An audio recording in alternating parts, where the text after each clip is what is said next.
দেখুন বাচ্চাদের জন্য আমি খিচুড়িটা বসিয়ে দিচ্ছি। এখানে আমি আদা বাটা, রসুন বাটা, পেঁয়াজ আর একটু হলুদ গুঁড়ো আর একটু গরম মশলা গুঁড়ো দিয়ে যেগুলো ভালো করে ভেজে নিলাম। চানার ডাল আর কাঁচামরিচ দিয়ে দিলাম। এখানে আমি পানি দিয়ে দিব 1 পট চাউল আর 1 কাপ মসুর ডাল।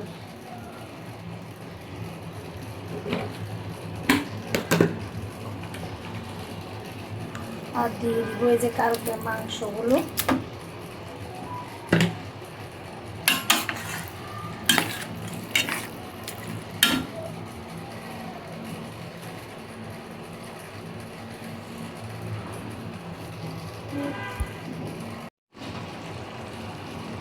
দেখুন আমার খিচুড়ির মধ্যে আমি পরিমাণ মতো পানি ও মাংসটা মিক্স করে নিলাম। কিছুক্ষণের মধ্যে তৈরি হয়ে যাবে আমার মজাদার খিচুড়ি। এতে করে বাচ্চাদের মন রক্ষাও হলো আর আমার শর্টকাটে কাজটা হয়ে গেল, যেহেতু মাংসটা আমার আগে থেকে রেডি করা ছিল।